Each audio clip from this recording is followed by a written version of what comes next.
கர்த்தருக்குள் பிரியமானவர்களே, மார்ச் மாதம் 1ஆம் தேதி 3வது மாதத்தின் செய்தி, வாக்குத்தத்தத்தின் வார்த்தைகள். கர்த்தருடைய வார்த்தை சொல்கிறது, எழும்பி பிரகாசி, ஒளி வந்தது, கர்த்தருடைய மகிமை உன்மேல் உதித்தது. இதோ இருள் பூமியையும் காரிருள் ஜனங்களை மூடும், ஆனாலும் கர்த்தருடைய மகிமை உன்மேல் உதிக்கும். கர்த்தருடைய வார்த்தை சொல்கிறது, இருள் பூமியையும் காரிருள் ஜனங்களை மூடும், ஆனாலும் கர்த்தருடைய மகிமை உன்மேல் காணப்படும். கர்த்தருடைய மகிமை நம்மளை காக்கிறது. கர்த்தருடைய வார்த்தை சொல்லுகிறது, ஆனாலும் உன்மேல் கர்த்தருடைய மகிமை வெளிப்படும். ஆனாலும் கர்த்தருடைய வார்த்தை உன்னை பாதுகாத்துக் கொள்ளும். கர்த்தருடைய வார்த்தை சொல்கிறது, இருள் பூமியையும் காரிருள் ஜனங்களை மூடும், ஆனாலும் கர்த்தருடைய மகிமை உன்மேல் காணப்படும். அவருடைய மகிமை நம்மள் காணப்படுகிறது.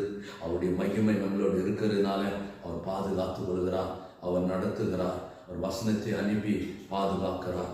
இருள் பூமியை மூடியிருந்தாலும் கர்த்தருடைய மகிமை கர்த்தருடைய பிள்ளைகளை கர்த்தர் பாதுகாக்கிறார். இந்த மாதத்தில் கர்த்தருடைய வார்த்தை சொல்கிறது, மகிமை காணப்படும், உன்மேல் ஒரு மகிமை காணப்படும், உன்மேல் ஒரு அற்புதத்தை காணப்படும். கர்த்தருடைய வார்த்தை சொல்கிறது, உன்மேல் வெளிச்சம் ஒலிக்கிறது, வெளிச்சத்தின் இடத்துக்கு ஜனங்கள் நடந்து வருவார்கள் என்று கர்த்தருடைய வார்த்தை சொல்கிறது. இந்த வார்த்தையின் மூலமாய் இந்த மாதத்தில் கர்த்தர் ஆசீர்வதித்து குடும்பத்தை நடத்துவாராக.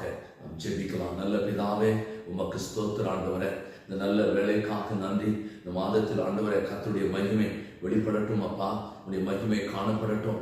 ஒவ்வொரு பிள்ளைகள் மேல தேவனுடைய பிரசனம்,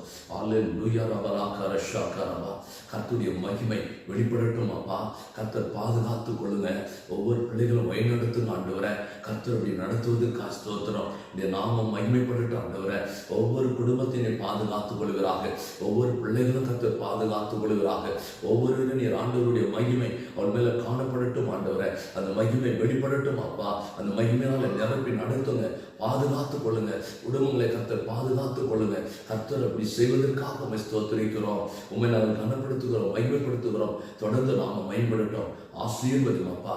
நீர் செய்வதற்காக நன்றி. உம்மை துதிக்கிறோம், கனப்படுத்துகிறோம், மகிமைப்படுத்துகிறோம். இயேசு கிறிஸ்து நாமத்தின் பிதாவே, ஆமென்.